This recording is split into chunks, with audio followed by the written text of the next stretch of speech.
let's go to work. Let's cover a boring subject first called time management. I was trying to decide whether or not we had time for this, but the management of time. Here's what I call it in parentheses: the best kept secret of the rich. The best kept secret of the rich is not genius. It doesn't take that much of a genius to become financially independent. The best kept secret of the rich is not brilliance.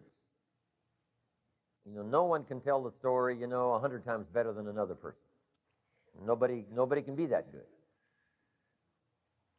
So the best kept secret of the rich is not genius. The best kept secret of the rich is the management of time. Once we've employed our skills, once we've gone to the marketplace and we know the deal, and once we start to render service, the other is the conservation and the management and the utilization of time. Here's one sort of sweeping sentence that gives us the key to success: the wise use of resources. Skills being a resource, the wise use of those skills. Time being a resource, the wise use of your time. Friendships being a resource, the wise use of your friendships. The wise use of your money, your substance. The wise use of your wisdom. The key is to gather wisdom, knowledge, strength, resources, and then make sure that they're wisely used. And that's a lifetime challenge, the wise use of resources. And one of those challenges, of course, is the management of time. So let's cover it. We're not going to spend much time on it because we have such a variety of subjects to cover. But I do want to give you some tips. I've got 4 approaches to the management of time. Here they are. Number 1, ignore the subject. And that's valid. Don't let anybody talk you into what they think is, quote, best for your life. You be the decision maker on what's best for your life. Let me and all the faculty and everybody else give you our best shot. Then you take it from there and design your own life. Don't let somebody else design your life. Let somebody else give you input. Let somebody else give you the benefit of their experience. Let somebody else offer their wise words. Let somebody else offer you, through their language, a window on experience and opportunity, but don't let somebody tell you how to design your life. When somebody says you ought to, just take that and say, give me your best shot, but I'm going to decide whether or not I ought to.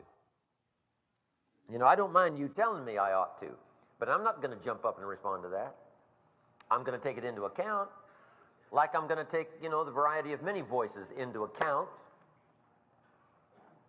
The Bible has 66 books, not one. 66.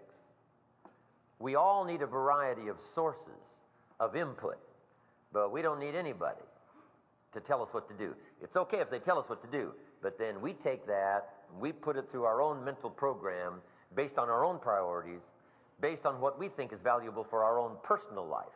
So don't let anybody put you in a box called, quote, success. There is no such box.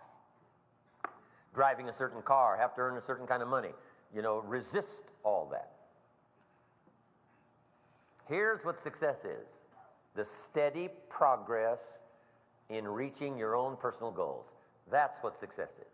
The steady progress in reaching your own personal goals. Designing your life like you want it and making steady progress to get there. That is your personal design. So don't let anybody design your life for you, tell you how you ought to live. Let them give you the principles as they see them. Let them give you the truth as they see it. Let them give you their view from their perspective. But then you take that into account and then you go design your own life.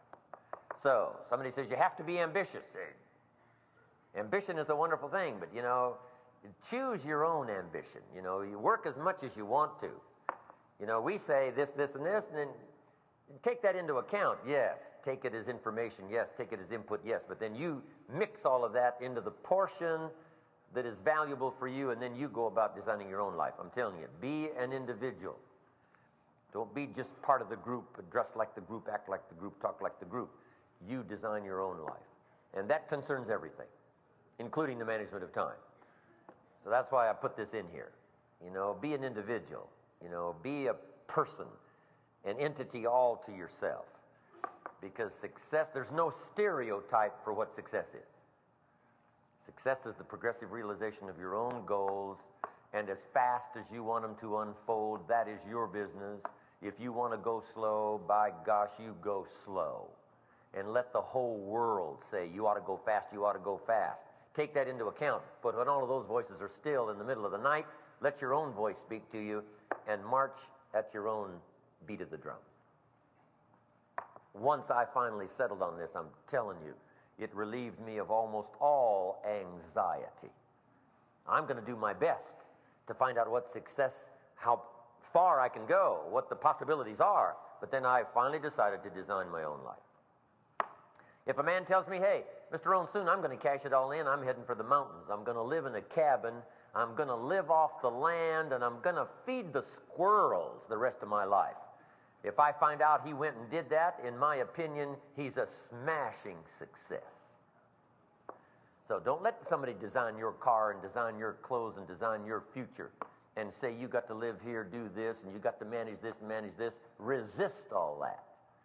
I'm not saying don't listen. I'm not saying don't take it into account. I'm not saying don't let it be input for your mind, heart, and soul. But then you use all those ingredients to then fashion your own life. So this is valid. Ignore the subject. I mean, as dazzling as I may be in the next few minutes, you know, tear up all these notes if you want to, and I'll be proud of you. Okay. Next, approach to the management of time, and that step down to something easier that doesn't require as much time. That's all valid as well. Guy works for a company, says, oh, I got to own one of these. Owns one of these, and now his life is not his own. He's got to put in 18 hours a day, and his income's cut in half. He says, heck with it. I'd rather work for the company than to own one. I used to play golf 3 days a week and live a stress-free life. You know, guy's in sales and says, oh, I got to be one of them managers and get me one of them big desks. Find out that the big desks is half the pay and twice the work. He finally says, heck with this. I'll step back where I was. So that's valid. Little girl said to her mother, Daddy comes home, doesn't play with me. He's got this briefcase full of papers, just pats me on the head and disappears. How come my daddy can't play with me? And her mother said, look, your daddy loves you very much. That's why he's working so hard. But at the place where he works, he's got so much to do. He can't get it all done there, and he has to bring the rest of it home here, take care of it here, and that's why he can't play with you. But he loves you very much. She said, why don't they just put him in a slower group? Not a bad idea.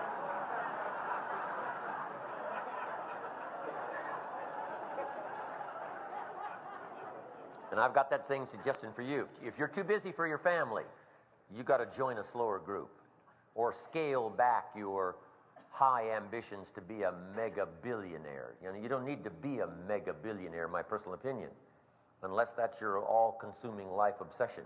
But if you've got some other priorities, don't neglect those at the expense of something else. There were some things I went for in those early days, I'm telling you, cost me too much. If I'd have known what it was going to cost, I never would have paid. But same things you can only know by what? The bitter experience. But take into account your own experience. I don't think the day will ever come when you're about ready to pass on to the great beyond and you were to say, oh my gosh, I should have spent more time at the office. I'm telling you, that's probably not going to happen. So, priorities here. You know, let all of us give you some ideas, but let you design it for yourself.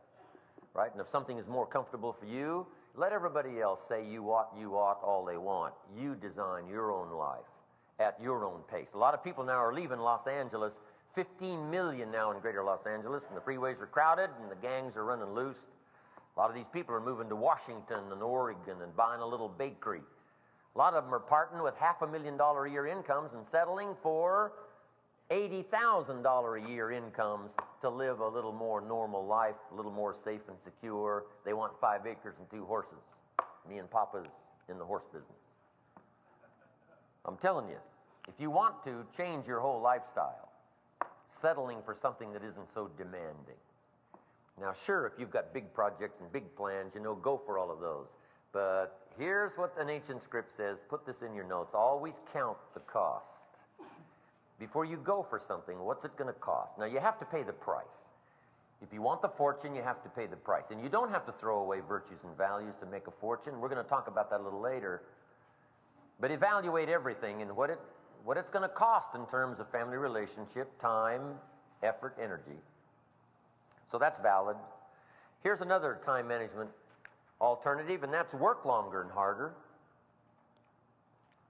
Now, you do have to be careful here, because if you reach the outer limits, like I did that first year, I got so excited about changing my income and changing my life and changing my future, you know, from that last 6 years that I didn't like and was embarrassed about, going for the next 6 years. That first 6 years, I'm telling you, the first year, I almost lost my health. You know, I'm skinny as it is, but I became a walking shadow. I lost about, I don't know, 23, 24 pounds. Couldn't afford to lose that much. You know, I've been skinny all my life. In high school, I turned sideways. They called me absent. I mean, you know, I disappeared. Tried to play football, almost got killed. Had to settle for less violent sports. But I'm telling you, that first year, I used to say, hey, if 12 hours won't do it, I'll work 14. If 14 won't do it, I'll work 16. If 16 won't get it done, no problem, I'll work 18. Right? Still got 6 hours left to sleep. But there finally came a time when it really now was endangering my health. And then it suddenly occurred to me, what if I got rich and too ill to spend it? Wouldn't that be foolish? So finally, I got enough sense to pull back into a little more normal workload. But I got so excited that first year that I sort of lost, you know, took leave of my senses for a little while. And this is valid, work longer and harder if you're not working very hard and you're not working very long. So it is valid, work longer and harder. But you can finally reach a point, you know, for your health and for all the rest, and everybody needs to know where that point is, where you can't push much beyond it. Now, for a week, you know, you can do anything. You know, for 30 days, as they found out in Oklahoma City, I'm telling you, you can call up the most unbelievable strength. But then finally, you know, when you stretch the rubber band so far, finally, you got to ease back or all is lost. So you've got to be the determiner here about the work longer and harder. And sometimes you can't work any harder. Guy digging a ditch 12 hours a day. You know, if you'd say, hey, if you'd work harder, you could make more money. He says, you ought to come down and try this. So the guy's pretty maxed out in working hard and the time he's spending. So he couldn't work harder and he couldn't work longer. But he could work smarter. And that's the whole key. Now here's the fourth one. To get more out of yourself. To become more valuable to yourself, more valuable to the enterprise, more valuable to the day, more valuable to the cause. Developing skills that help to conserve time. Because finally you can do, right, in an hour that used to take 8 hours. Now you can get more done in one day. It used to take you 30 days, right, careening from wall to wall, right, and trying to make it all fit. Now, efficiency comes from skills. And that's the whole key here, is to develop this repertoire of skills so that your efficiency starts to go up, go up, go up. It only takes an hour now. Learning to talk to multiple people instead of just one. You talk to 5 instead of 1. Your efficiency goes sky high. Talk to 10 instead of 1. Talk to 20 instead of 1. I have a chance now to talk to 1,000 instead of 1. You can imagine the efficiency and the accomplishment that could happen from depositing someone's experience in this many minds of consciousness that can turn it into progress. It's amazing. Efficiency. Now, I could be effective talking to each of you one at a time, but it would take a long time. And it is not quite as effective doing it by group as one-on-one, because we could get a little more personal. I could ask you some questions and tailor it a little bit, right, just to fit you, and we might get more efficiency. But for the sake of just one being a little more efficient, I can be this much more effective. Not quite as efficient in the group, but a lot more effective in terms of the overall chain reaction of what this might do for you, plus where it might go from you, not knowing who you might be talking to. So, to get more from yourself now, let me just give you a quick list, smorgasbord style. And just jot all this stuff down and you see what might apply to you. At least give it your consideration. The management of time. Here's the first clue. You run the day or it runs you. The real key to the management of time is to do your best to stay in charge. Now, sometimes when you get something going, you're in charge when you start, but pretty soon it's in charge, and you're the one that's being run around. So the key is stay in charge of your day. Now here's what else I found out that was exciting. A normal day committed to labor is enough time. A normal day, 10 hours, 12 hours, that's enough time. 10 hours is plenty. 8 hours is enough. 12 is, hey, that's enough available resource in terms of time. The time you've committed to labor is probably enough time, right? Unless you're lazy, and you're only putting in a couple of hours a week and drifting the rest of the time, then you need to look at that. But it's not the hours you put in. Here's a good note. It's not just the hours you put in, it's what you put in the hours that counts. Long hours, but no efficiency, no true value, no high skills, and it's true. Then time doesn't yield that much in terms of reward and equity and product. Now, here's some time management essentials. Make this list. Number 1, a written set of goals. And if you don't have that, we're going to do a little workshop here, a little model workshop on setting goals this afternoon. So if you haven't got a written set of goals, hopefully we can cure that before this day's finished. Then you need to constantly review your goals, go over them. Then you need to arrange them in priority. We're going to do a bit of that. Simplified version. What's important, what isn't important, what to spend time on, what not to waste time on. Then, second time management essential is a plan to achieve your goals. And that's a variety of pieces that it takes to develop a good plan for achievement. A good plan for this business, a good plan to build an organization, a good plan to, expand throughout the country and eventually around the world. You need a good plan for that. You need a good plan for financial resources. We're going to talk about that later.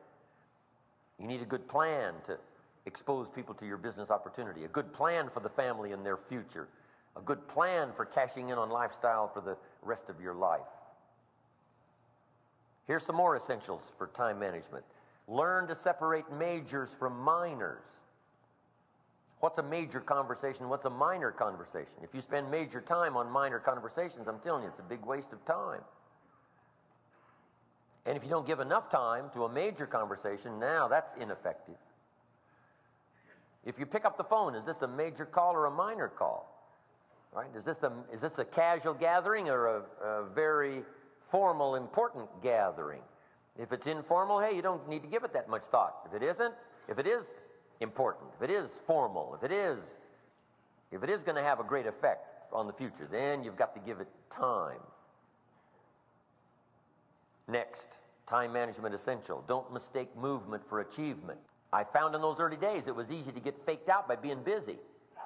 Guy puts in 12 hours, comes home at night exhausted, falls into the chair and says, oh, I've been going. Here's the big question. Doing what? I mean, it's the what that counts, not the going. So don't get faked out by being busy. Some people are busy all day, but they're doing figure eights, not making much progress. Next is concentration. You got to zero in on the project at hand. In sports, just a little loss of concentration. There goes the game, there goes the match.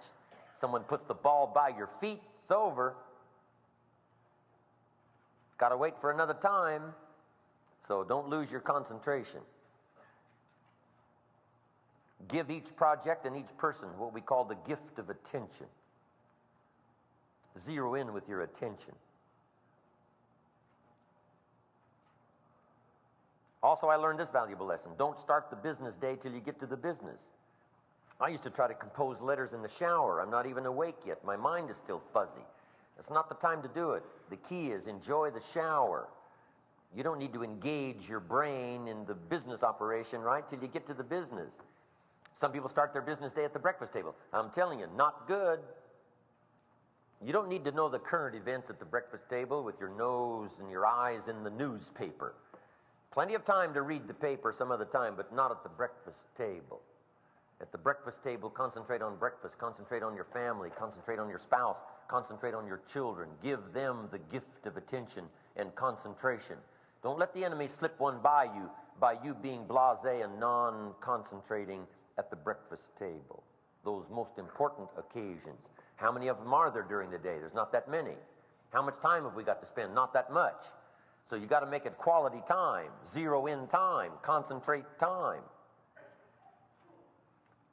I used to try to think about my business day on the way to work. That's almost fatal.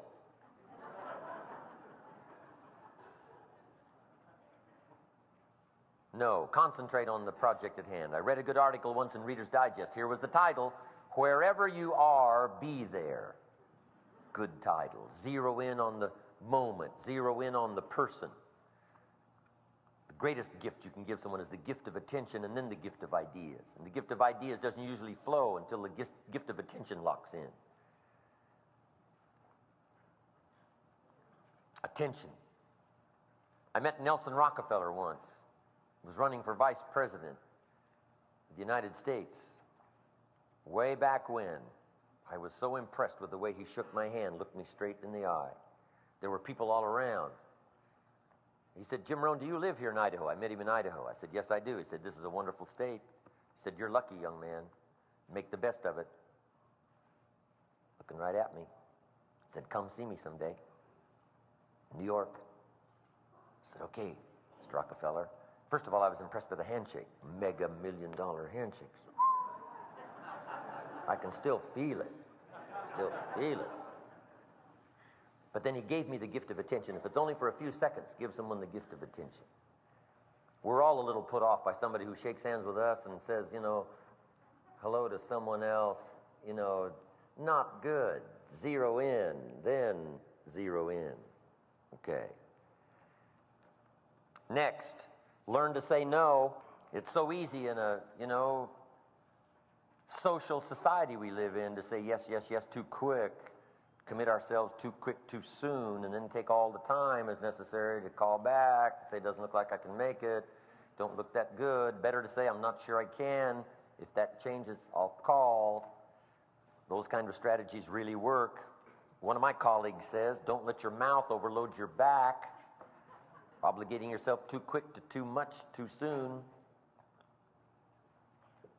Next, time management essential. When you work, work. When you play, play. Don't mix the two. And part of the key here also is don't think about play at work, if you can help it. If you can remove some of those distractions from the work area. Yes, sometimes, you know, all of this has to be tailored to fit your particular situation. I'm just giving it smorgasbord style. But if you say, hey, I'm going to knock off at 3 and go play, that's probably got a good chance of maybe messing up your efficiency in the early part of the day. Don't mix a work day and a play day unless it's absolutely essential. And I know sometimes it's essential. But here's what we found out doing business around the world. It's better to make a work day a full, heavy work day, and then a play day, a play day. Now, sometimes, you know, you haven't got that luxury, but if you have got the luxury, that's the best advice I can give you. Then, when you're at work, think about work. When you're at play, think about play. I used to be at the office, right, saying, gosh, it's been so long since I've had my family at the beach. I wonder what they're thinking now. It's been so long, we got to get to the beach, we got to get to the beach. Guess where I am? I'm at the office. I finally get my family to the beach. Guess what I'm saying? I should be at the office. What am I doing at the beach? I'm telling you, they'll think I'm goofing off. Now my family's all been out of shape. Which is true. Hey, when you play, think about play. When you work, think about work. Now here's the rest of it. Don't play at work. Don't get the reputation of someone who horses around and plays and tells jokes all day and wastes a lot of time, mostly playtime. Don't be involved in that kind of reputation. Here's what work is. Deadly serious business. Number one, to make a living, to sustain your family, and maybe develop the skills to eventually make a fortune. If you don't treat it seriously, it won't treat you seriously. If you laugh and joke at work, work will laugh and joke at you. To think that you could possibly have the skills and be entrusted with major projects when you fool around with the one you got. I tell you, not a good reputation. So don't play at work. And then the other's also good. Don't work at play. Don't take your briefcase to the beach. Say, well, I got to do a little stuff out here. No. Be so efficient and do it so well that when you get to the beach, you can think beach. When you're at the office, think office. Okay. The little group I belong to doing business around the world, I'm telling you, we work hard and we play hard. But that's what makes play taste so good, is when you work hard.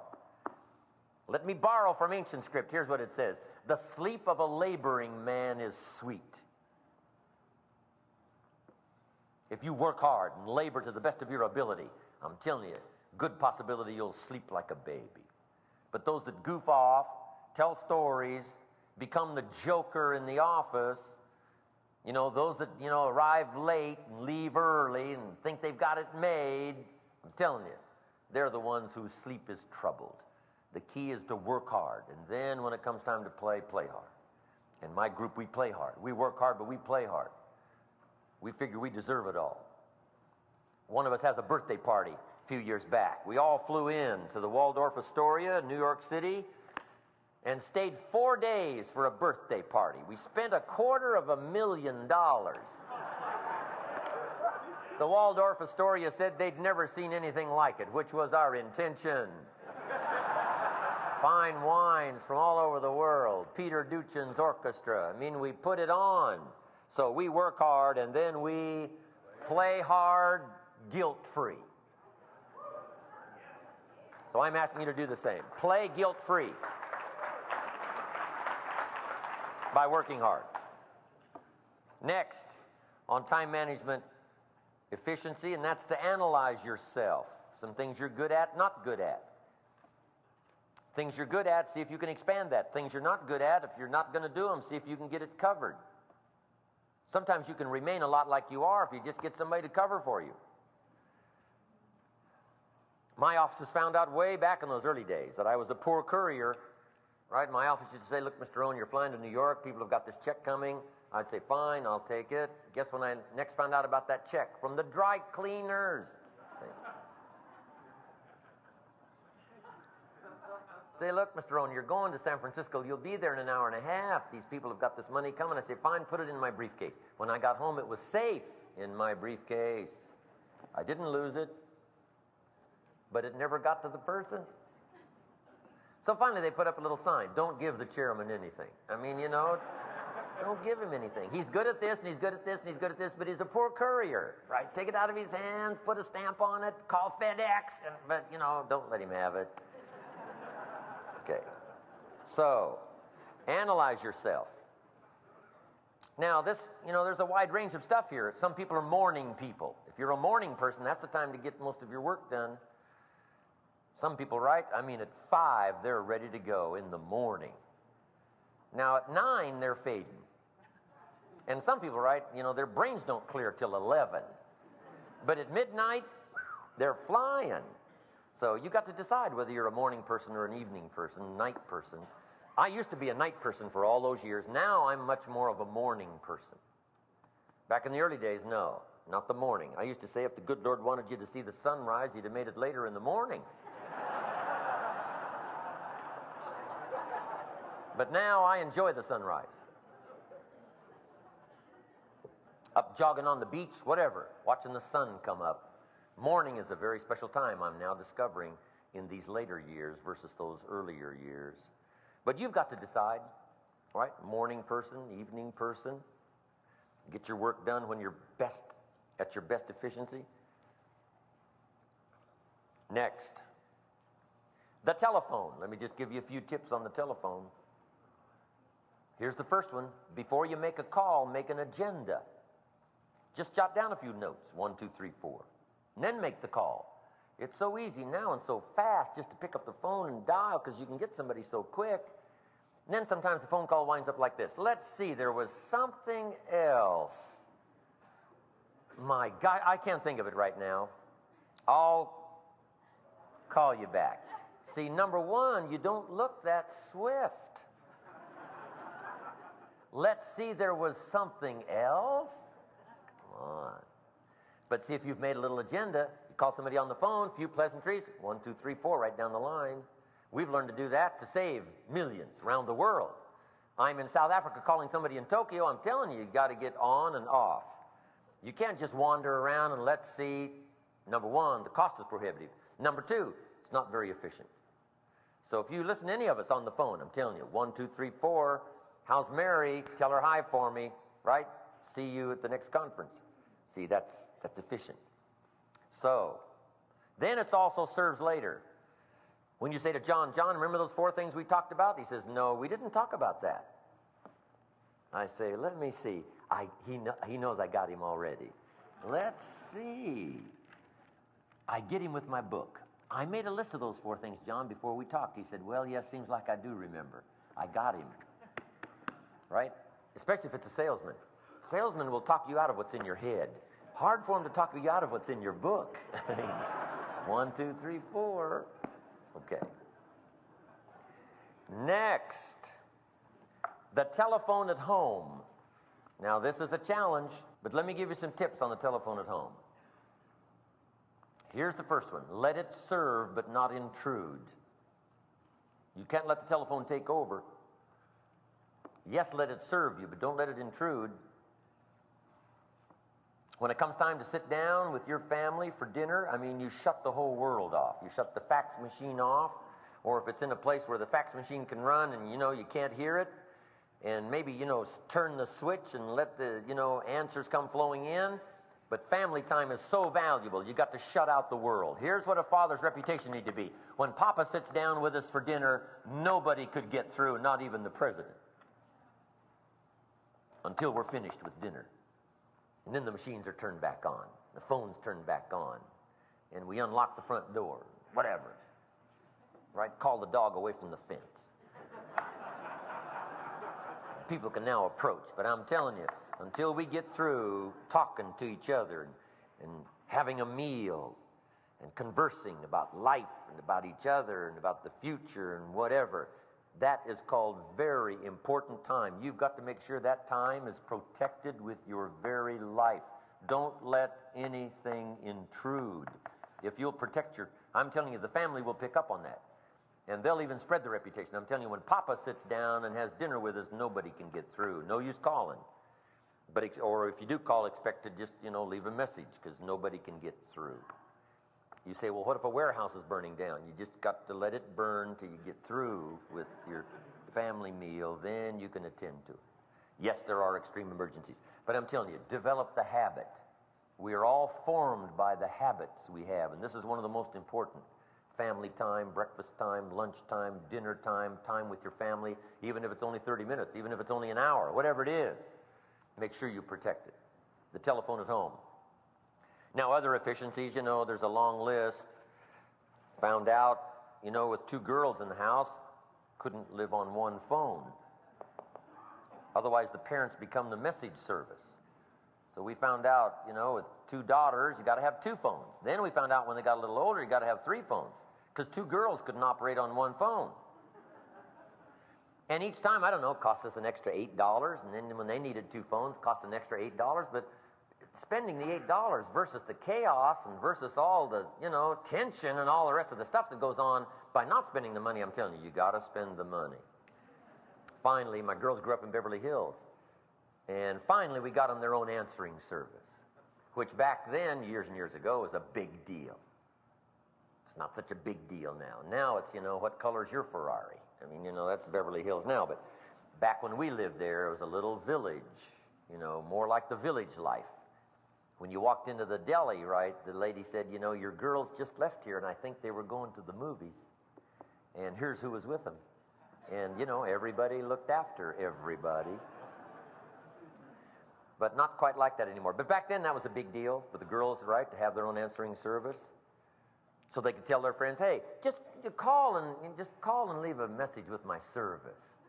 I mean, that was a big deal back then. But whatever it takes, okay, the telephone. Now, here's something to develop that I think is important in the efficiency of time. Develop a hassle list.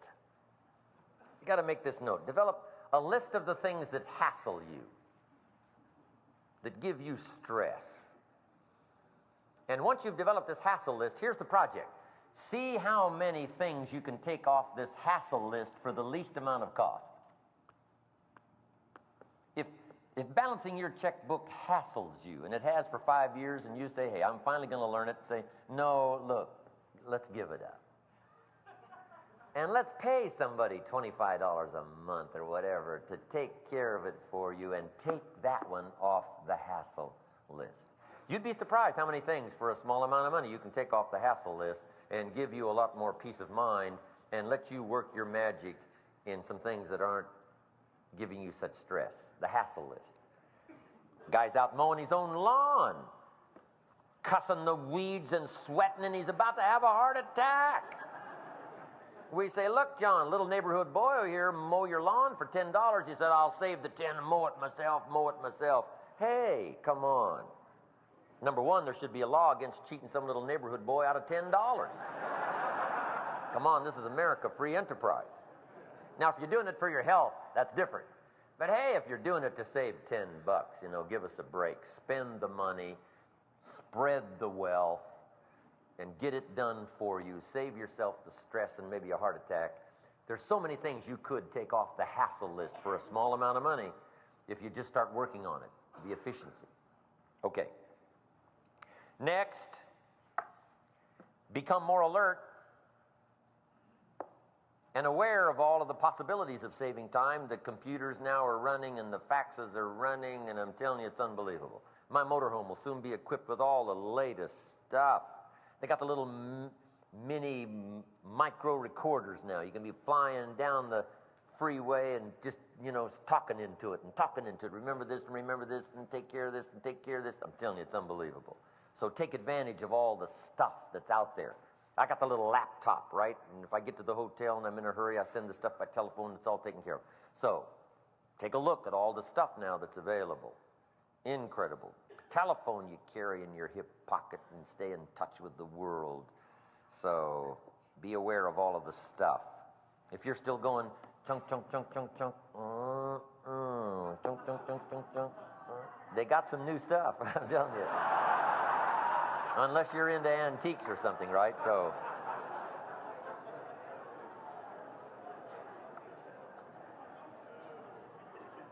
here's another good time management tip. Learn to ask questions. Sometimes you can save a lot of time by asking questions. You launch into an hour's discourse on somebody and explode all over them, and then you ask a couple of questions and find out, here's what you should have been talking about the last hour. You just wasted a lot of time. So here's the key. Ask questions up front. Sometimes that'll save you tons of time. Say, John isn't making sales. John isn't recruiting. So bring him in here. I'll tear him a new page. I got some new stuff that'll dazzle him. Well, before we call him in, we better ask what? Why isn't he making sales? Somebody says, well, he's not up early. He's not out in the marketplace. Bring him in here. I got some get up early stuff you won't believe. Well, before you launch into all this stuff, we better ask one more question. What? Why isn't he up early? John's a salesman. How come he's not up early and out in the marketplace? Somebody says, well, maybe it's something personal. That's it. Something personal. We call John in. Say, John, you're not up early out in the marketplace. Got to be something personal, right? John says, I never thought anybody would ask. Yeah, it is something personal. And you save your hour's discourse. And say, John, what is it? Cover that. It may only take 10 minutes, 5 minutes, who knows? Ask questions. Now, let me give you one more tip on asking questions. Sometimes the problem is 2 or 3 questions deep. Don't be satisfied with the answer to the first question. We say, John, how's it going? He says, well, okay. We can tell by the well, okay. It ain't well, okay. The ring wasn't right. Say, John, come on. How about this? He says, well, probably. See, we all don't want to blurt out what the problem is unless, number one, we've got somebody we can trust. That's number one. You got to establish trust when you ask questions. Somebody's not going to divulge what the real problem may be until, first of all, they find a kindly face, someone who's interested, and number two, somebody they can trust with a message of a problem, a difficulty that maybe you've got the answer to. So be patient. Sometimes with your children, you got to go 2, 3, 4 questions deep in all sincerity to establish trust, to establish a bridge to walk across, establish communications, then find out what the real problem is. Okay. Next. Learn to think on paper. Let me give you some ways now to think on paper, and then we're going to shift gears here.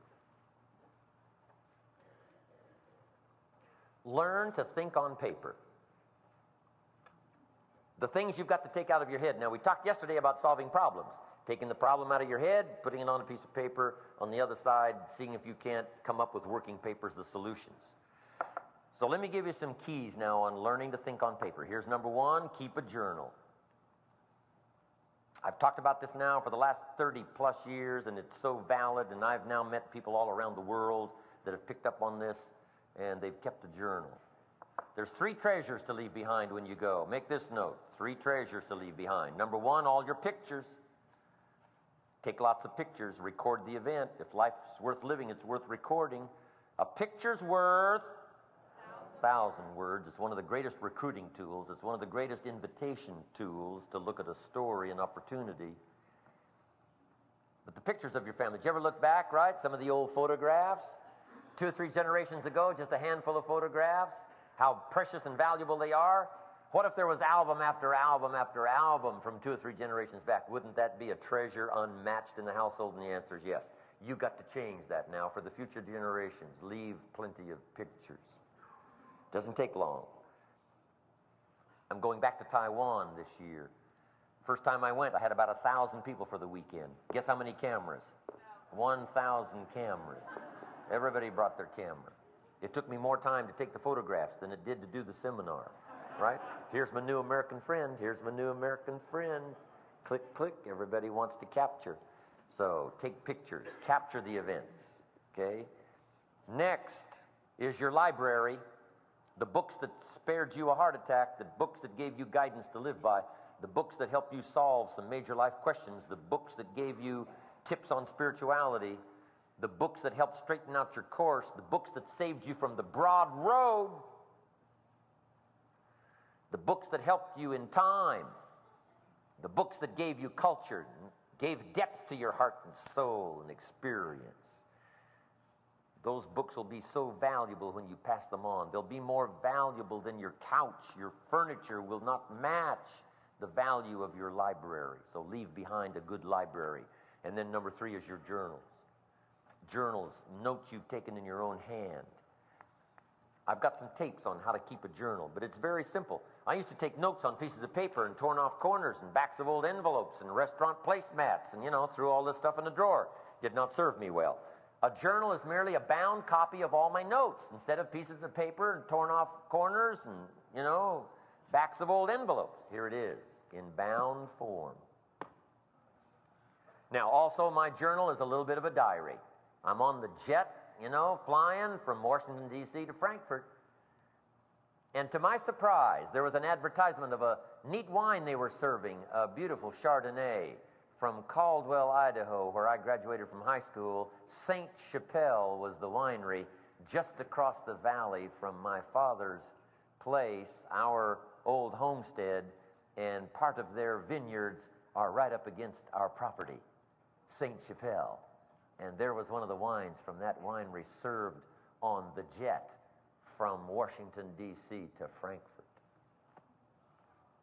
Wow. So, keep a journal. I made those notes in my journal to save, and I can go back and savor the moment and savor the occasion, and then show it to some people who have already told me that they know the people who own the winery, St. Chapelle in Idaho. Keep the notes of things that are important to you. A bit of a diary, yes. Who you're meeting, and where you are, and what's happening. But also a collection of all of your notes. And when you fill up one, you just get another one and fill it up. Get another one, you just fill it up. Now, one more suggestion. At the end of one of these journals, take the last page and put a little table of contents if there's some major stuff in here. Then you can go to this table of contents and find it. It's in this journal. Then I've got a master table of contents that's got all of my journals listed and the table of contents of each journal. In case I want to find something. Say, gosh, I remember notes I took, 8, 9 years ago at that conference I attended. I wonder where it is. I can find it. Otherwise, just on a cold winter evening, you just take your journal out, like you'd select a book out of your library, and you just start reading it. You say, I remember when I wrote this. I remember what I was going through. I remember the decisions I made back then. Wow, I'm a long ways from that today, but that was so valid back then. These journals will be so valuable. If you'll leave these behind when you go, I'm telling you, these will be the greatest of treasures. Notes, journals, information taken in your own hand. Okay? Now, if you're not where your journal is, sure, take notes on a piece of paper, but then when you get back to it, put it in here, take the piece of paper, throw it away. copy a little poem out of a magazine, put it in your journal, throw the magazine away. I used to try to keep the magazines. Okay. Next in time efficiency is a projects book. A projects book is simply a ring binder with some paper in it and some tabs. And here's the project. Give each person you're working with and each project you're working on, give it a tab in your projects book and some paper behind it. And here's the key. Keep a running account of how it's going between you and that person and between you and that project. For the President of the United States, it's called briefing papers. Before the President goes back to Spain and goes back to France, they bring him these briefing papers. When he was there last, who did he meet? And what did they say? And what did they talk about? What did they do? When you get ready to sit down with somebody, you go to these briefing books and say, hey, the last time I got together with John, we talked about this and we talked about this. He'll be startled that you've kept up on what you talked about last. Here's where he was then. I wonder where he is now. I'm anxious to get the new account. And you just keep a running account how it's going between you and a person and you and a project. Then when you finish the project, you take the tab and the corresponding paper from behind it, put it in your files. Same is true if you have to part with a person. Say, John, this is going to be an interesting day. I've got to take your tab out of my book. It's an interesting day. There's always some easy ways to say it. Say, John, this is going to be an interesting day. Today we're both going to go to work on your next employment. I mean, it's going to be a fun day.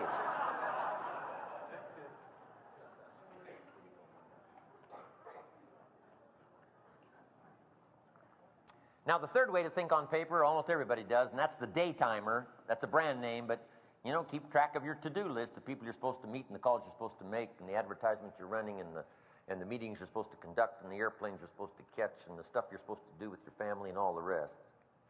Day timer. And then fourth is a game plan. And a game plan is unique. Doing business around the world, we use it. Is a list of all of your projects that you want to accomplish and a corresponding calendar, let's say of 6 months. So you put here, I'm going to do some advertising here and do some recruiting, and then across here you say, here's when I'm going to do it, here's when I'm going to do it, here's when I'm going to do it, over a 6-month period of time. If you're going to run a contest, right, you put that here. If you've got some properties you've got to look after, so I got to pay the taxes here, and I got to do this, I got to do this, I got to do this with property number 1. Put everything you can think of that needs to be accomplished with sort of like a spreadsheet of a calendar, because if you've got something up here and it isn't filled in yet, it keeps reminding you as you look at this game plan. In doing business around the world, right, we're going to set up acquiring the property and building the manufacturing plant, and a game plan as to when that's going to occur. Now, if something becomes too big for just one calendar, you take like this one out on properties and have a whole separate game plan. Property 1, property 2, property 3. Here's when we buy it, and here's when we sell it, and here's when we pay the taxes, and you just keep track. Now, you got to put your family on here. We're going to do this with the family, and this with the family, and this with the family over the next 6 months period, major events. Guess what the family wants to know? Where are we on the game plan? And guess what's better than conversation? Guess what kids say? Instead of telling me, show me. Would you show me where I am on the game plan? That's a valid question for all kids. Where am I on the family game plan? And then you're able to tell them. Now, if you put this one down first, we're going to do the family here. Then after you decided to run this contest, and now the contest is going to interfere with this time with your family, now you got to go negotiate and say, look, I got to knock you out of this time and borrow it to run my contest because it's going to mean so much to the family and to the future. But then if you want, you can have a payback line here, that if I borrow this time here, we'll pay it back here, and we'll do this and this and this. How about that? Kids will go along with you. Pay attention to them. Give them the dignity of that attention. They'll probably say, well, yes, if you'll also do this, this, and this. I mean, you know, once they got you, they might as well, you know, maximize it. And if you were brilliant, you had those 3 held back anyway. If you're going to negotiate with kids, you got to be smart. I mean, you know, the Russians are easy. Your kids are hard. when it comes to negotiating and getting maximum deal.